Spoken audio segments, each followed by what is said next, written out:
J'aimerais saluer tout un chacun d'entre nous. Je ne sais pas s'il y a des gens qui me reçoivent et s'il y a des gens qui peuvent même activer leur caméra, le son. C'est vrai qu'il est peut-être 23 heures, mais j'aimerais que nous puissions nous sentir comme si nous étions à un seul lieu, parce que nous sommes dans la présence de Dieu et Dieu va nous faire normalement du bien.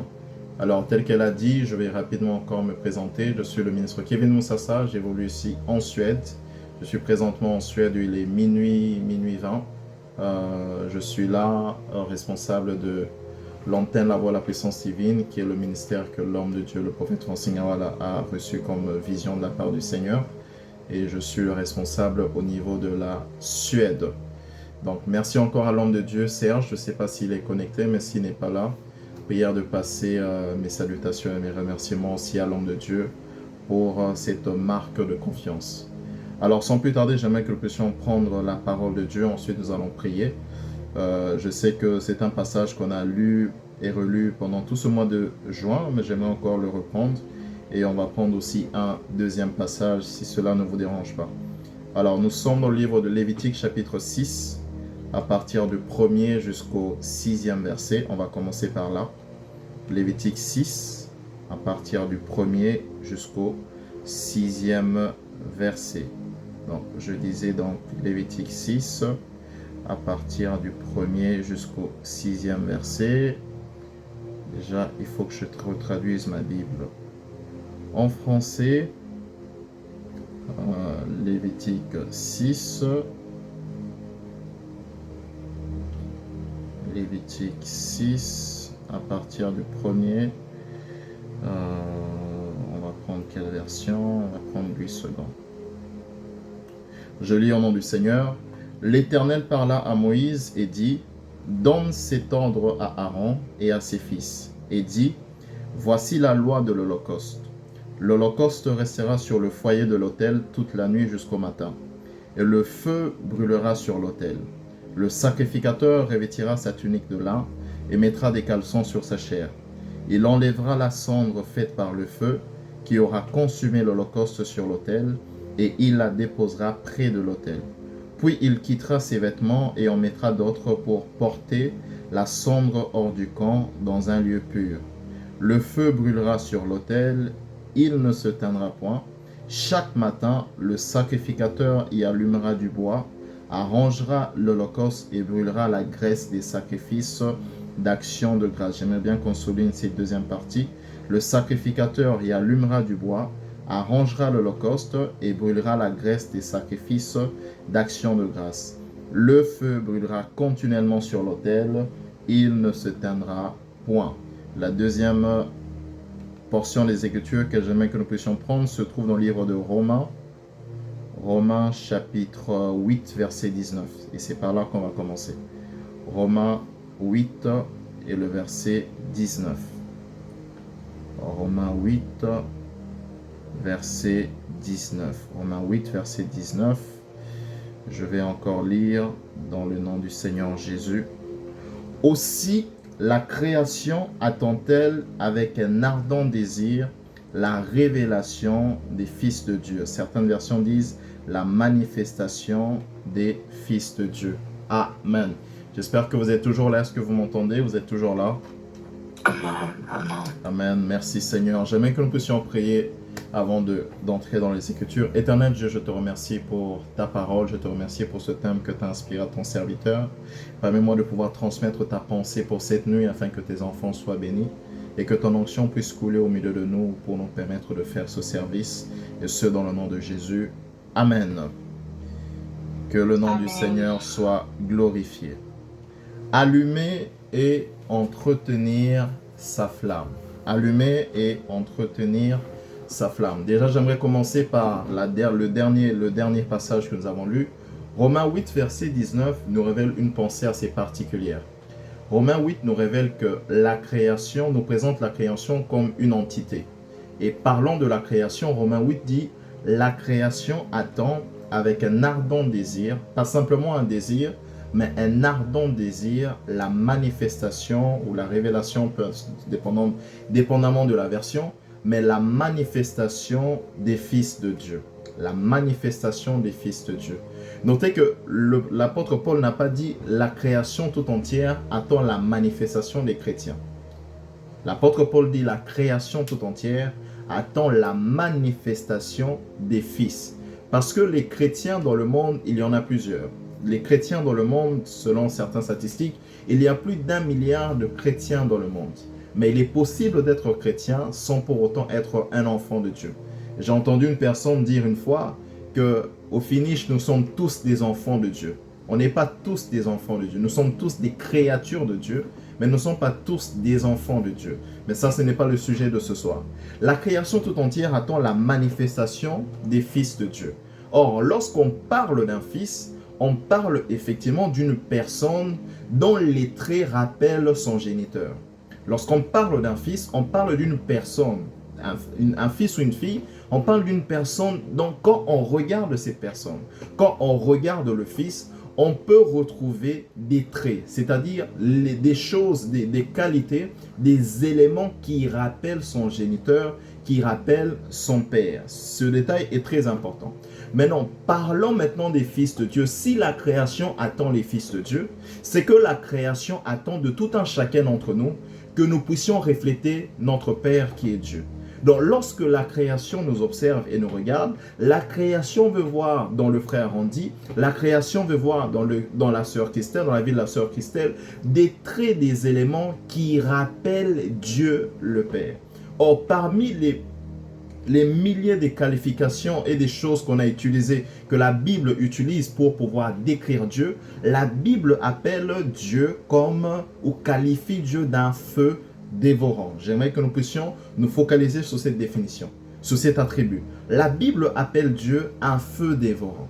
Donc, si la création tout entière attend la manifestation des fils de Dieu et que les fils de Dieu sont censés ressembler à leur Père, alors d'office, la création attend que tout un chacun d'entre nous, nous puissions aussi manifester des qualités et des éléments qui rappellent le feu de Dieu. J'espère qu'on est là. Le feu de Dieu.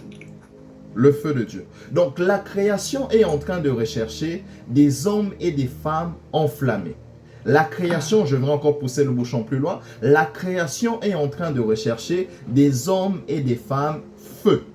Parce que la Bible dit dans le psaume, si je ne m'abuse, 104, qu'il a fait de ses serviteurs des flammes de feu. J'aimerais profiter par cette occasion pour encore bénir l'homme de Dieu Serge, pour cette magnifique inspiration. La création est en train de chercher des hommes et des femmes de feu. C'est pourquoi ce thème est particulier et important. Pourquoi? Parce qu'il faut que chacun d'entre nous, réalise qu'il doit refléter ce feu-là, mais deuxièmement, savoir comment l'allumer et aussi l'entretenir ou le maintenir si on veut. En fait, nous nous retrouvons dans une génération qui ressemble un peu au temps d'Élie. Ça veut dire, le challenge de cette génération, c'est le challenge du temps d'Élie. Nous sommes en face d'un peuple qui ne sait pas qui servir. Nous sommes en face d'une génération qui sert en même temps Baal, mais qui sert en même temps Dieu. Or, tel que c'était au temps d'Élie, il fallait que Élie fasse quelque chose. Il fallait que Élie prouve non seulement que Dieu existe, non seulement qu'il est supérieur, mais que Dieu peut se manifester sur terre. C'est quand Élie va invoquer Dieu pour qu'il réponde par le feu, c'est le feu qui était le signe d'approbation et c'est le feu qui est venu confirmer dans le cœur des Israélites que maintenant c'est le temps de se donner totalement à Dieu. Et c'est le feu-là que l'homme de Dieu Serge a eu comme inspiration, que Dieu est en train de rechercher, d'allumer et d'animer en tout un chacun d'entre nous, pour que dans nos générations, au milieu de nous, que les gens puissent dire, la sœur Ketia, la sœur Tracy, elle n'est pas comme toutes les autres sœurs. La sœur Tracy me pousse à me donner totalement à Dieu. Pourquoi? Parce que dans sa vie, il y a la présence du feu de Dieu. Je suis en train de prier dans mon introduction que le Seigneur fasse de tout un chacun d'entre nous des flammes de feu. Je prie qu'en nous déconnectant de ce programme, je prie qu'à la fin de ce mois de juin, que quelqu'un commence à ressembler au Dieu qu'on appelle le feu dévorant. Que quelqu'un commence à refléter la chaleur et la lumière du Dieu qu'on appelle le feu dévorant. Parce qu'il a dit, j'ai fait de mes serviteurs des flammes de feu. C'est quoi le feu selon le dictionnaire? Selon le dictionnaire, le feu est défini comme ceci. Une combustion dégageant de la chaleur et de la lumière. Je suis sûr que vous avez probablement entendu ces définitions pendant tout ce temps, toute cette période. Donc, je ne vais pas revenir dessus. Mais j'aimerais quand même m'attarder sur les particularités du feu. Les particularités du feu. Parce que nous ne parlons pas, frères et sœurs, du feu que tu peux avoir lorsque tu allumes ton allumette, permettez la tautologie. Mais nous parlons du feu de Dieu. Qu'est-ce qui caractérise le feu de Dieu? Qu'est-ce qui fait que ce feu-là soit ce qu'on appelle le feu de Dieu? Quelle est la particularité, ou quelles sont les particularités du feu de Dieu?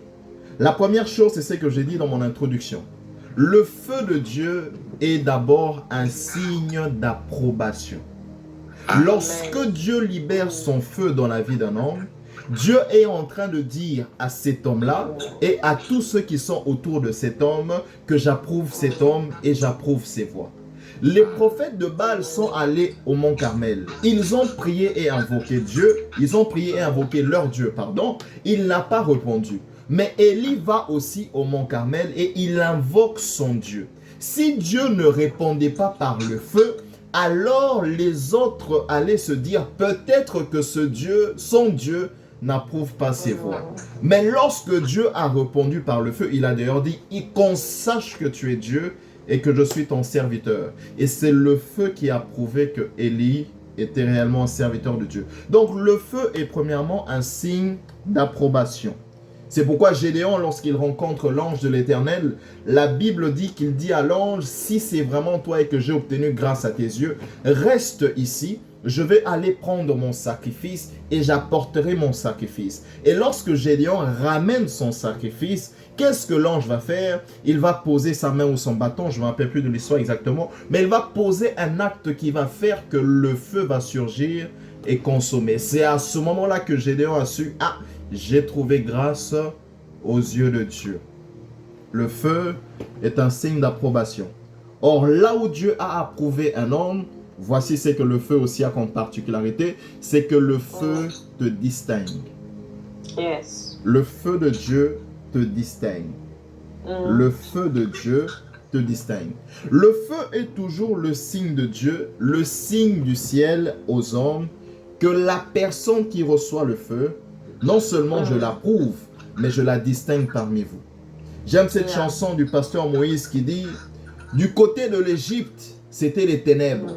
Mais de notre côté, il y avait la lumière. Pourquoi? Parce que la nuit, il y avait le feu. Même les Égyptiens de loin pouvaient voir, nous sommes dans les ténèbres. Mais quand nous regardons ce peuple-là, qui normalement subissent aussi les mêmes ténèbres que la lune, que le soir apporte, mais ils peuvent voir qu'il y a un signe de distinction. C'est pourquoi je suis en train de prier pour quelqu'un ce soir, cette nuit. Le feu que tu dois recevoir durant ce programme doit t'amener à te faire distinguer dans ton environnement. Le feu que tu dois recevoir durant ce programme doit t'amener à te distinguer et t'imposer parmi les hommes. La troisième particularité du feu, j'aimerais prendre tous ces points, ensuite on va couler sur le message principal. La troisième particularité du feu, c'est que le feu de Dieu a la capacité de transformer l'homme. De la même manière que le feu normal, le feu physique si vous voulez, tout objet qui entre en contact avec le feu est transformé par le feu. Ou j'aimerais le dire autrement. Lorsque vous prenez un bout de papier et que vous amenez vers le feu, ce n'est pas le feu qui est transformé, c'est le bout de papier. Parce que le feu a la capacité de transformer tout en gardant sa propre nature. Et le feu de Dieu est pareil. Lorsque le feu de Dieu entre en contact avec l'homme, ce n'est pas l'homme qui change Dieu. Ce n'est pas l'homme qui change Dieu, mais c'est Dieu qui va changer l'homme. Maintenant, qu'est-ce qui se passe? Quand ce feu maintenant commence à te contacter et que ça commence à transformer, qu'est-ce qui se passe, Randy? Dieu, tel que je vous ai toujours enseigné à Stockholm, Dieu ne donne pas ce qu'il a. Dieu donne ce qu'il est. Il ne donne pas ce qu'il a, il donne ce qu'il est. Et quand Dieu entre en contact avec un homme, il y a un transfert de sa nature vers la nature de l'homme. Et l'homme commence à ressembler au buisson ardent. Moïse voit le buisson ardent, il dit, je vois le buisson, je vois le feu sur le buisson, mais le feu n'est pas consumé. Pourquoi? Parce que ce jour-là, le buisson ardent a été revêtu de la nature du feu. Je prie pour quelqu'un cette nuit. Tu dois être revêtu de la nature du feu. Tu dois être revêtu des qualités de Dieu. Quatrième particularité concernant le feu, c'est que le feu de Dieu parle. Le feu parle. Le feu de Dieu parle. Le feu de Dieu a une voix. Christ dit ceci. Christ dit aux disciples, restez ici jusqu'à ce que vous allez recevoir une puissance, le Saint-Esprit survenant sur vous. Il parle de puissance. Mais quand l'Esprit descend, la puissance se manifeste par le parler en langue. Pourquoi? Parce que le parler en langue était simplement l'expression du langage du feu. Lorsque on dit tu as le feu, lorsque tu reçois le feu de Dieu va te faire parler. Mais qu'est-ce que tu vas dire? Pas les paroles qui viennent de toi, mais tu vas commencer à déclarer les choses que Dieu mettra en toi. Et c'est comme ça que quand un homme a le feu de Dieu, il devient comme un microphone. En réalité, le microphone n'a pas de voix, mais le microphone permet de donner un son à toute voix qui est en train de parler dessus. En réalité, un homme qui a reçu le feu de Dieu ne parle pas de lui-même. Il est simplement un canal qui donne un son à la voix et aux paroles du feu. Amen. Je commence à comprendre pourquoi le feu est important. Comment? La cinquième particularité du feu, et c'est par là que je vais clôturer concernant les particularités, c'est que le feu fait de toi un homme et une femme dangereuse. Ok. Tu deviens très, très, très dangereux. Est-ce que vous réalisez, frères et sœurs, que au temps où Daniel était en vie, quand ils étaient déportés, ils étaient esclaves et tout. À cette époque où Daniel vivait, est-ce que vous réalisez que l'ordre du roi d'interdire qu'on puisse prier, c'était à cause d'un seul homme? N'est-ce pas que vous êtes conscient que les gens qui entouraient le roi, non seulement étaient des idolâtres, mais parmi eux, il y avait des sorciers. Et vous êtes conscient aussi qu'à cette époque, aucun roi ne prenait la décision seul. Les décisions du roi venaient à 99% des conseillers et des gens autour de lui. Donc ça veut dire qu'il y a eu un conseil des sorciers et ils se sont dit, nous devons interdire, pas à tout un peuple de prier, mais à un seul homme. Donc ça veut dire, les prières de Daniel étaient en train de déranger tout un pays. Pourquoi? Parce que Daniel était un homme de feu. Et lorsqu'il priait, il y avait comme un suspens, il y avait comme, comment on appelle ça, comme un couvre-feu. Donc quand Daniel prie, il prenait possession de tout le territoire parce que c'était un homme de feu. Je suis en train de parler à quelqu'un. Il est temps que les sorciers de ton quartier, quand tu commences à prier, personne ne vole dessus. Quand tu commences à prier, il n'y a pas de circulation. Quand tu commences à prier, il n'y a pas de paroles, il n'y a pas d'envoûtement. Quand toi, tu es dans le quartier, toute activité satanique s'arrête. Pourquoi? Parce que tu es un homme qui porte en lui le feu de Dieu. Amen. Le feu de Dieu. Le feu de Dieu. Daniel était un homme dangereux. Un homme qu'on appelait Pierre. Lorsque Jésus lui dit, tu vas me régner. Pierre dit, non, c'est faux, je ne peux pas te régner, Seigneur. Il l'a fait 3 fois. Mais c'est le même Pierre, lorsqu'il s'est retrouvé devant cette foule à la Pentecôte, a prêché sans honte. Pourquoi? Parce qu'il n'y a que le feu de Dieu qui peut prendre un Pierre peureux, un Pierre disciple et faire de lui un apôtre de Dieu, un homme dangereux. Lorsque tu es un homme et une femme de feu, que tu as cette femme-là, que tu as cette flamme, pardon, tout le monde peut louer, tout le monde peut adorer. Mais ta louange et ton adoration à toi peut ouvrir les portes de la prison. Yes. Paul et Silas sont en prison. Mais leur activité quotidienne, celle de louer Dieu, la prison ne les a pas empêchés. Mais à cause de leur louange, les portes se sont ouvertes. Je suis en train de rappeler à une personne dont la vie de prière a baissé que tes prières dérangent et tes prières font de toi un homme et une femme dangereuse. Il faut que tu rallumes et il faut que tu entretiennes le feu de Dieu. La question est maintenant, comment allumer et entretenir la flamme dans sa vie, dans sa maison et dans sa famille? Comment allumer et entretenir cette flamme? La réponse est dans le texte.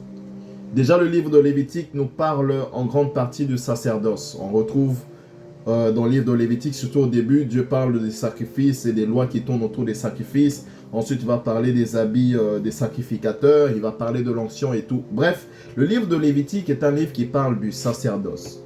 Mais dans le chapitre 6, c'est là où ça devient intéressant, en tout cas ce qui nous concerne pour cette nuit. Dieu dit à Moïse, dit à Aaron, écoutez ce qu'il dit, dit à Aaron, et je reformule, il dit, donne cet ordre à Aaron. Donc tout ce qui va suivre, ce n'est pas une proposition. Tout ce qui va suivre après, c'est un ordre. Ça veut dire c'est un commandement. C'est au-delà d'une recommandation.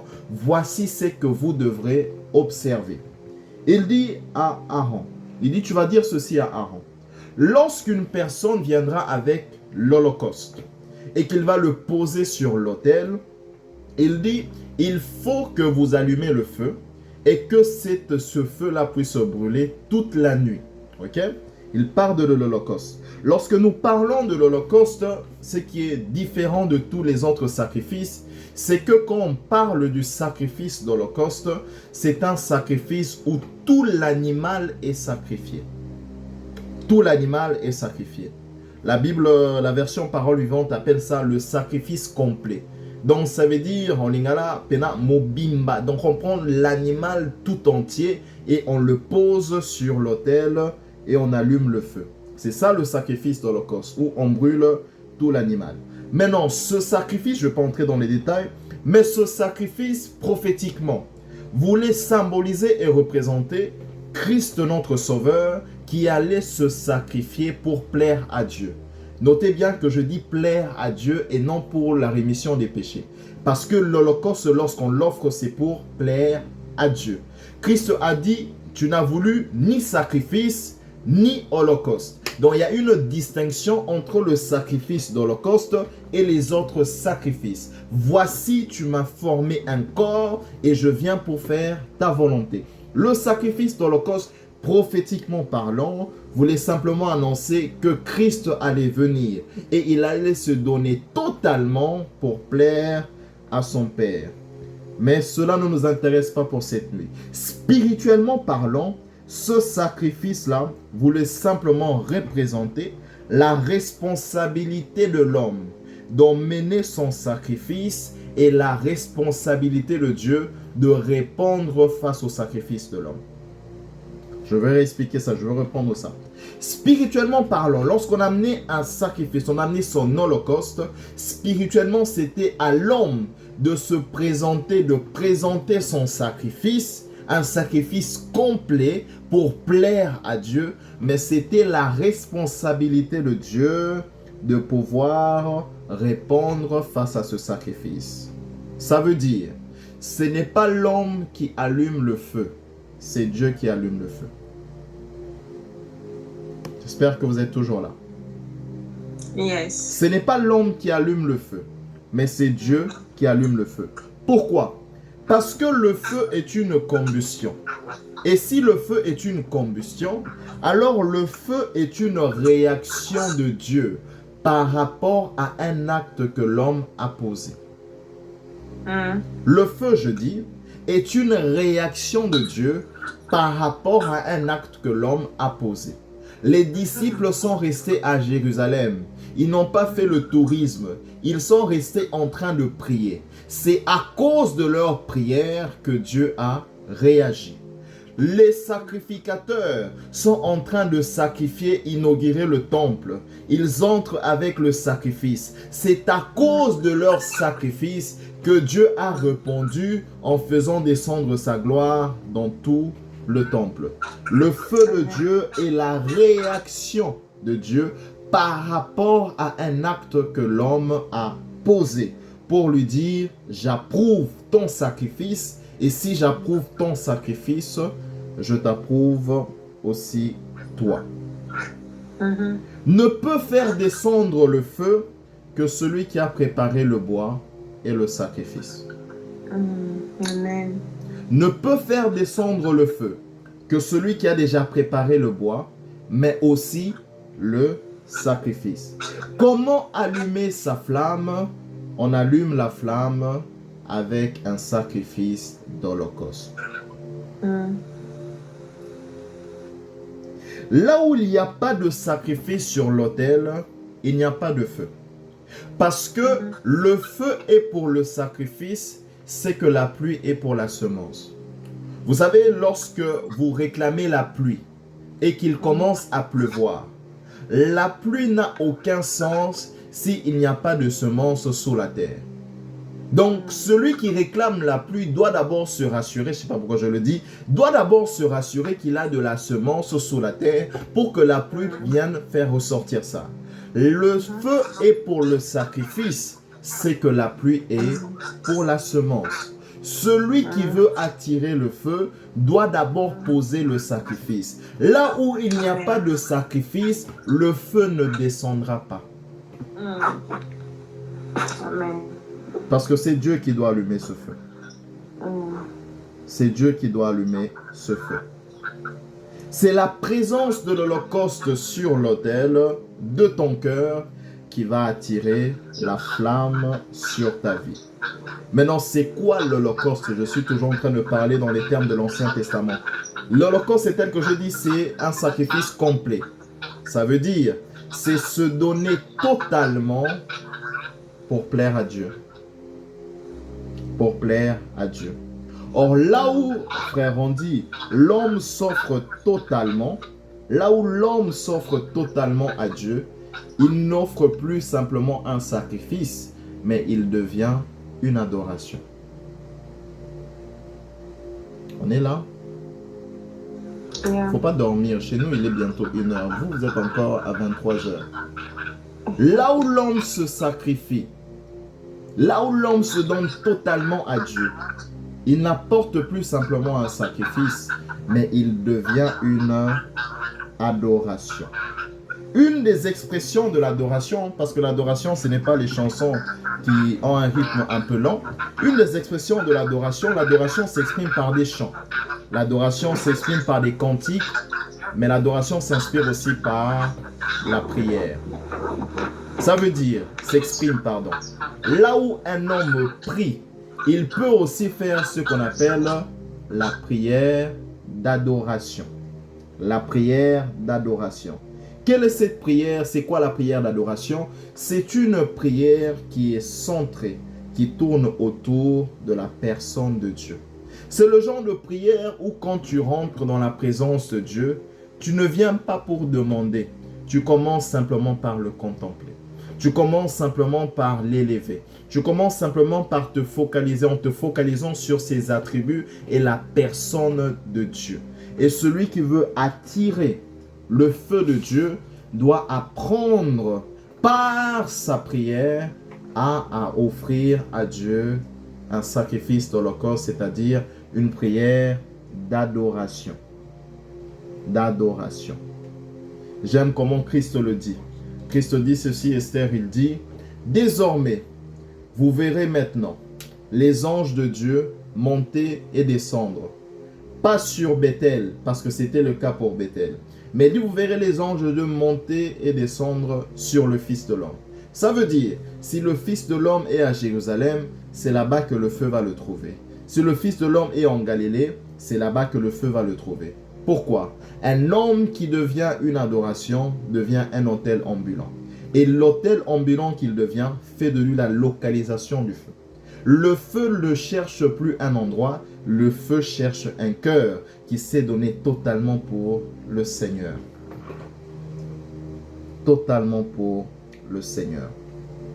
C'est pourquoi j'aimerais dire à quelqu'un, ne prie pas quand tu entres dans la présence de Dieu.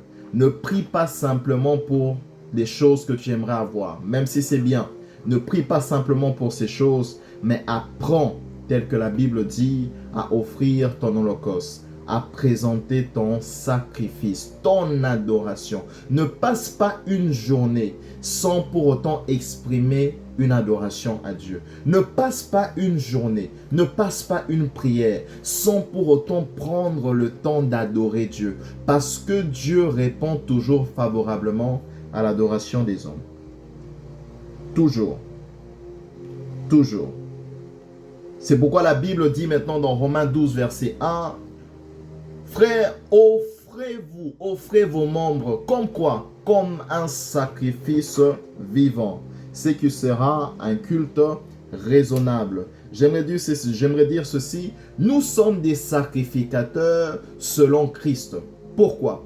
Parce que nous suivons le modèle de Christ, la sacrificature de Jésus. Qu'est-ce que cette sacrificature dit? Que nous n'offrons plus à Dieu les choses que nous avons, mais nous offrons d'abord à Dieu ce que nous sommes.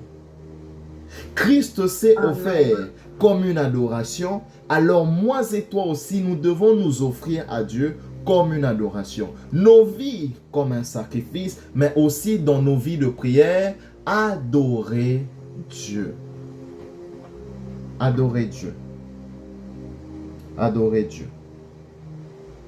Parce que celui qui adore Dieu, pas toujours, mais des fois, Randy, la personne qui a l'habitude d'adorer Dieu, des fois, tu n'es pas obligé de toujours présenter tes problèmes à Dieu. Mais le fait que tu l'adores, ça va pousser Dieu à aller chercher dans ton cœur pour savoir ce qui te dérange. Il y a des prières qui sont muettes pendant l'adoration. Mais pendant qu'elles sont muettes, tu n'as certes rien dit, mais Dieu entend. Tu n'as certes rien dit, mais Dieu voit le cœur d'une femme, le cœur d'une fille qui saigne parce qu'elle n'a pas ce qu'elle cherche. Mais au lieu de présenter sa douleur, elle commence d'abord à présenter son sacrifice. Dieu sait et Dieu voit. C'est comme ça un homme comme David, ça c'est moi qui pense, ça n'engage que moi, en train de souffrir et il est en train d'écrire et de composer des psaumes. Il est toujours en train de présenter son sacrifice à Dieu. Par des psaumes, il était en train d'adorer Dieu. Mais au-dedans de lui, il était sûrement en train de dire, Seigneur, regarde comment ma propre famille m'a rejeté. Regarde comment mes frères et sœurs ne me considèrent pas. Regarde comment je suis traité injustement. Moi, le cadet, on m'envoie aller garder le troupeau, là où il y a les ours et là où il y a les loups. Regarde tout ça, en train de prier. Mais un jour, cette prière muette s'est matérialisée. Parce qu'il y a de ces prières qui sont muettes, mais dont l'exaucement crie. Même pendant qu'il était oublié, le Seigneur est allé le chercher dans la forêt. J'aimerais dire ceci encore à quelqu'un. Apprends et commence à cultiver une vie d'adoration. C'est ça qui va attirer le feu. Amen. C'est ça qui va attirer le feu. Comment entretenir cette flamme? Toujours dans le texte. La Bible dit dans Lévitique 5 et le verset 6 que quand le feu va s'éteindre, il faudra faire quelque chose. Il faudra retirer, enlever tous les cendres qu'il y aura, mais il faudra prendre encore un holocauste, le placer sur l'autel et ensuite il faudra prendre les sacrifices d'action de grâce et mettre ça aussi sur l'autel. Tu veux entretenir ta flamme, tu veux entretenir ce feu que tu as reçu de Dieu, il faut que tu continues d'adorer Dieu, mais il faut aussi que tu viennes avec des actions de grâce. Savoir dire merci à Dieu. Savoir remercier Dieu. La Bible dit entrer dans ses parvis avec des actions de grâce. Les actions de grâce nous donnent accès au parvis. L'holocauste et l'adoration nous donnent accès au lieu très saint. Mais il faut que les deux aillent ensemble. Il faut que les deux aillent ensemble. C'est comme ça que tu entretiens. Il faut la graisse des actions de grâce. Il faut que, avant que la journée se termine, tu dises au Seigneur, je te dis merci parce que tu m'as protégé. Je te dis merci parce que tu m'as gardé. Je te dis merci parce que je suis enfant de Dieu. Je te dis merci. Des fois, il faut même dire, je ne sais pas pourquoi je le dis, je n'avais pas prévu. Des fois, il faut même dire merci à Dieu pendant tes moments d'études et de méditation biblique. Quand tu comprends quelque chose, quand tu reçois une révélation, dire au Seigneur merci parce que tu m'as fait comprendre ce passage aujourd'hui. Merci parce que tu m'as enseigné telle chose. Merci parce que tu m'as épargné du danger. Merci parce que si mes frères et sœurs sont aussi en vie, c'est parce que tu n'as pas envie que mon cœur se déchire. Merci. Amen. Merci. Adorer et rendre des actions de grâce. C'est ce que Paul et Silas avaient fait. Paul et Silas avaient compris que les actions de grâce ne sont pas conditionnées à l'action de Dieu. Les actions de grâce ne sont pas conditionnées à l'exaucement. Ça veut dire, si les situations sont favorables, je rends des actions de grâce. Si elles ne sont pas favorables, je ne rends pas des actions de grâce. Ce qui est étonnant, des fois, nous les humains, quand nous n'obtenons pas ce que nous cherchons de la part de Dieu, nous nous fâchons contre Dieu. On se dit, cette nuit, je ne veux pas prier parce que Dieu ne m'a pas exaucé, parce que Dieu ne m'a pas encore donné mon mari, parce que Dieu ne m'a pas encore donné ce travail. Je suis fatigué. Pire encore, quand nous n'avons pas obtenu ce que nous cherchons, nous retournons dans le péché. Nous commettons le péché sciemment. Pourquoi? Parce que nous estimons que Dieu nous a fait du mal. J'aimerais dire à quelqu'un, les actions de grâce ne sont pas conditionnées à ce que Dieu fait. Même lorsque Dieu ne donne pas, il donne. Même lorsque Dieu ne donne pas, il donne. Parce que même si tu n'as pas eu ce que tu cherchais, le fait même que tu es en train de penser prouve qu'il t'a donné le souffle de vie. Donc même lorsque tu estimes que Dieu ne t'a pas donné, il t'a donné. Et même lorsque tu estimes que tu n'as pas ce que tu cherches, tu as plus que ton voisin et c'est suffisant pour lui rendre des actions de grâce. L'autel de la prière doit être entretenu. Cette flamme doit être entretenue par une vie d'adoration et par une vie d'action de grâce. Il faut bâtir cet autel. Il faut bâtir cet autel. C'est là que tu poses ton holocauste. C'est là que tu poses tes actions de grâce. Il faut bâtir cet autel. Quand tu comprends ça, tu comprends pourquoi le diable attaque souvent la vie de prière des chrétiens. Parce que le diable nous a montré à plusieurs reprises dans la Bible sa stratégie. Il sait qu'il ne peut pas nous atteindre. Pourquoi? Parce qu'avant de nous atteindre, il faudrait qu'il puisse éteindre le feu. Il faudrait qu'il puisse éloigner Dieu de nos vies. En fait, il réalise un peu que nous sommes comme des enfants, mais nous nous cachons derrière notre grand frère. Aussi longtemps que le grand frère est présent, personne ne peut nous toucher. Il faut qu'il nous éloigne des choses qui font notre force. Et parmi les choses qui font la force d'un chrétien, c'est le feu de Dieu. Aussi longtemps que ce feu est là, tu es un danger public. Tu es un danger pour le pays. Tu es un danger pour la nation. Il faut que nous puissions demander au roi de faire cesser les prières pour que Daniel arrête de nous tourmenter. Il faut que nous puissions demander au roi de publier ce décret-là pour que Daniel, la force de Daniel, sa vie de prière puisse cesser. J'aimerais rappeler à quelqu'un, on ne prie pas toujours parce qu'on a envie de prier. Oui, je sais, c'est choquant. Mais on ne prie pas toujours parce qu'on a envie.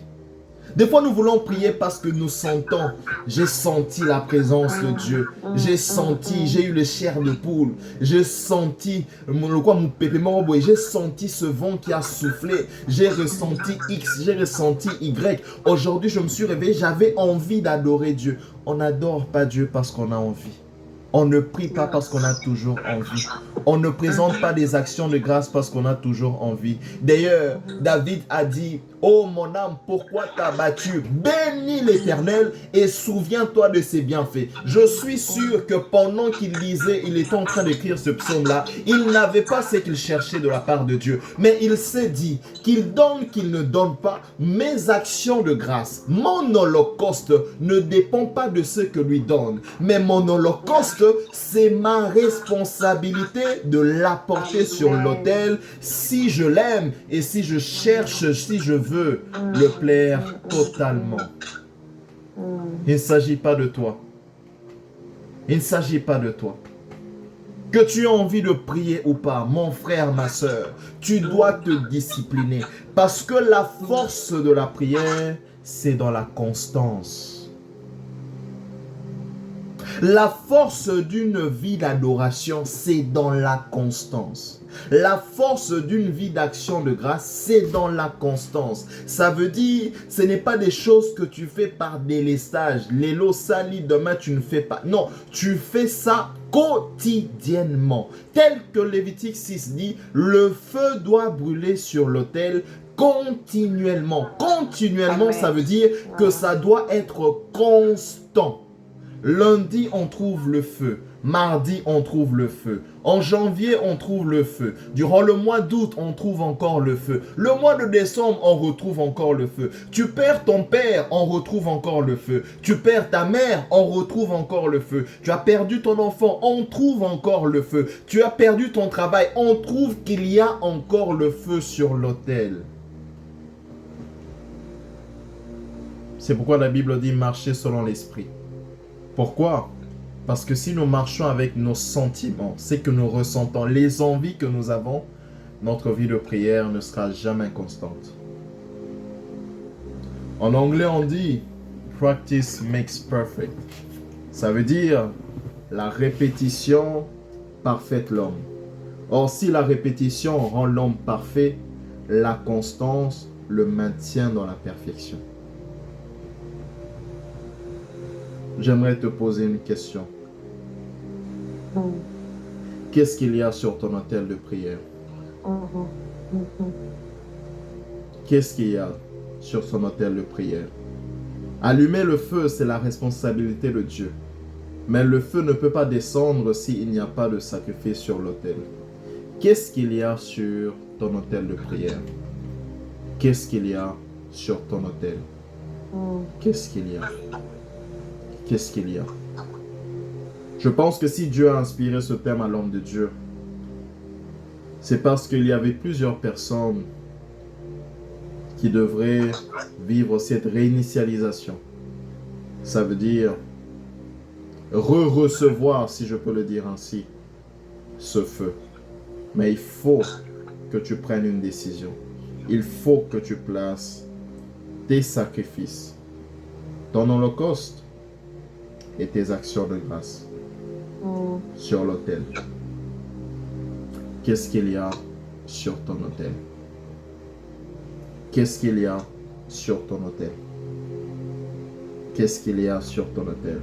La terre attend avec un ardent désir la manifestation des fils de Dieu. Je prie, et j'aimerais que nous puissions prier ensemble. Je prie pour quelqu'un. Amen. Je prie que le Seigneur puisse faire de toi un feu, une flamme de feu. Je prie que le Seigneur puisse faire de toi un élément de distinction. Je prie que là où la Bible dit que la création tout entière attend la manifestation des fils de Dieu, je prie que le Seigneur fasse de toi la réponse face à ce verset. Je prie que comme Daniel, que tes prières commencent à bouleverser les activités sataniques de ton quartier. Que tes prières commencent à bouleverser les activités sataniques de ton quartier, dans ta maison. Je prie que tes prières commencent à sécuriser ta maison. Je prie que tes prières commencent à enflammer ta maison. Que spirituellement, lorsqu'on regarde ta maison, on trouve que cette maison est embrasée par le feu, mais elle n'est pas consumée. On trouve qu'il y a la présence du feu sur ta famille, mais personne n'est consumé. On trouve que le feu est là, et le feu éloigne les mouches. Le feu éloigne les démons. Le feu éloigne tous ces petits insectes qui chercheront à étouffer. Oh, je prie pour quelqu'un ce soir. Je prie que là où l'ennemi avait réussi à éteindre le feu, que là où l'ennemi a réussi à éteindre le feu, je prie ce soir que le Dieu que je sais, que le Dieu de ses assises, que le Dieu qui a inspiré ce thème pour qu'on puisse rallumer ta flamme, que la flamme de quelqu'un soit rallumée ce soir dans le nom de Jésus, dans le nom de Jésus. Je prie que le Seigneur t'aide à te discipliner, que ta vie de prière soit une vie de prière avec beaucoup de discipline. Je prie que le Saint-Esprit t'aide à prier, même lorsque ta chair est en train de crier, je n'ai pas envie, mais que l'Esprit prenne le dessus, parce que la Bible dit que l'Esprit est disposé, l'Esprit est toujours disposé. Oh, je prie que sur l'autel de ta prière, qu'on retrouve l'Holocauste et qu'on retrouve des actions de grâce. Amen. Je prie. Est-ce que tu peux élever ta voix avec moi et commencer à prier? Prie, Seigneur, Seigneur, je veux la restauration de mon autel, je veux ton feu. Est-ce que tu peux élever ta voix? Si tu le peux, prie avec nous. Prie avec nous, nous sommes là pour prier. Toi le Dieu qui restaure, toi le Dieu qui restaure, toi le Dieu qui restaure. Éternel, nous prions ce soir. Nous prions ce soir. Nous prions ce soir. Nous prions ce soir. C'est une convocation céleste. C'est une convocation divine. Nous prions ce soir, ô Yahweh, que tu viennes, éternel Dieu, rallumer la flamme dans le cœur de quelqu'un. Rallumer la flamme dans le cœur de quelqu'un. Ce feu-là, nous voulons que ce feu revienne sur l'autel de nos vies. Oh Yahweh, je prie pour mon frère, je prie pour ma soeur, que celui qui a besoin d'une restauration dans sa vie de prière, je prie, éternel Dieu, que tu restaures. Je prie, éternel Dieu, que tu restaures. Je prie, éternel Dieu, que tu restaures. Restaure les autels de prière. Restaure les autels de prière. Restaure les autels de prière dans le nom de Jésus. Dans le nom de Jésus. Dans le nom de Jésus. Dans le nom de Jésus. C'est pourquoi j'aime cette chanson de la servante de Dieu, Tasha Cobbs. J'aime cette chanson. You provide the fire. I provide the sacrifice. Ma responsabilité, Seigneur, c'est d'amener le sacrifice. Ta responsabilité, c'est de faire descendre le feu. Ma responsabilité, c'est de présenter mon sacrifice tous les jours de ma vie, le matin comme le soir. Ma responsabilité, c'est d'emmener mon sacrifice. Ta responsabilité, c'est de répondre par le feu. Seigneur, merci.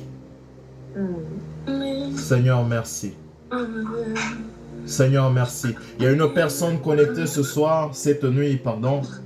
Il y a une personne connectée qui a reçu une invitation du Saint-Esprit. Ces derniers temps, l'Esprit de Dieu est en train de te réveiller la nuit. Et toi-même, tu es en train de sentir que tu as envie, tu sens comme une pensée qui s'impose dans ton cœur, que tu dois commencer à prier les nuits. Tu ne sais pas pourquoi. Tu dois commencer plus précisément 3 heures du matin. Plus précisément 3 heures du matin. Il y a quelque chose que Dieu veut faire d'abord avec toi, mais il y a aussi quelque chose que Dieu veut faire avec ta famille. Cette série, cette période de prière, des prières nocturnes, ce ne sera pas toute ta vie, ce sera pendant cette saison de ta vie. Mais il y a quelque chose que Dieu veut faire et il a besoin que tu répondes présent à ce rendez-vous. Il s'agit d'une femme. Il a besoin que tu répondes présent à ce rendez-vous. Déjà, toi-même, tu as compris, tu te dis au-dedans de toi, il y a quelque chose qui ne va pas, il faut qu'il y ait un changement. Et tu sens toi-même un empressement à la prière. Je suis en train de te parler de la part de Dieu, c'est un rendez-vous. Le Saint-Esprit t'attend parce qu'il y a un feu qu'il veut te communiquer, mais il y a aussi une grâce qu'il veut libérer sur ta famille. Parce qu'en réalité, tu veux le faire pas seulement pour toi, mais pour les membres de ta famille aussi. Et tu es connecté ce soir, ce n'est pas par hasard. Dieu voulait que tu sois là. Dieu voulait te rappeler l'importance de ça. Il y a une autre personne, tu sens que quand tu rentres pour prier, tu as envie de présenter des sujets, mais tu sens que le Saint-Esprit, comme on dit en anglais, hijack. Donc, c'est-à-dire, il prend le contrôle de ta prière et tu commences à dire des choses que tu n'avais pas prévues. Laisse-moi te dire, ça c'est la définition de ce qu'on appelle être conduit par l'Esprit. Et j'aimerais t'encourager à continuer à le faire parce que pendant que je suis en train de parler de cela, le Seigneur est en train de me dire pour cette personne-là que durant ces périodes où tu sentiras que c'est l'Esprit qui est en train de te conduire, tu vas entendre des nouveaux cantiques. Tu vas entendre des nouveaux cantiques. Des nouveaux cantiques. Des chansons que tu n'as pas encore entendues. Pour que tu saches que c'est Dieu, tu vas les chanter comme si c'était des chansons connues. Mais c'est à la fin de la prière que tu te rendras compte, mais tiens, je n'ai jamais entendu cette chanson. Le conseil que je te donne, commence à enregistrer. N'enregistre pas pour aller dans un studio. Enregistre-les. Au moment opportun, Dieu te dira, sors ces chansons. Sors ces chansons. Sors ces chansons. Il y a un cœur qui dit, Seigneur, restaure ma vie de prière. Éternel, écoute cette prière. Écoute cette prière de ton enfant. Restaure la vie de prière de quelqu'un ce soir. Restaure la vie de prière de quelqu'un ce soir. Restaure la vie de prière de quelqu'un ce soir. Celui qui paye le prix de la prière. Celui qui paye le prix, le sacrifice de l'Holocauste et le sacrifice d'action de grâce va récolter dans ce siècle présent. Amen. Dans ce siècle présent. Je ne sais pas à qui je parle, mais j'aimerais dire ceci à quelqu'un. Tu cherches la distinction. Tu cherches la démarcation. Eh bien, la démarcation et la distinction s'obtiendront dans ta vie de prière. Qu'est-ce qu'il y a sur ton autel? C'est ça qui va déterminer si le feu va descendre ou pas. Est-ce que tu peux commencer à rendre grâce au Seigneur? Pour cette soirée, il nous reste quelques minutes. J'aimerais que tu puisses dire simplement merci Saint-Esprit. Merci de m'avoir parlé. Merci de nous avoir édifié. Est-ce que tu peux élever ta voix et commencer à parler au Seigneur? Éternel, nous te disons merci. Nous te disons merci Seigneur.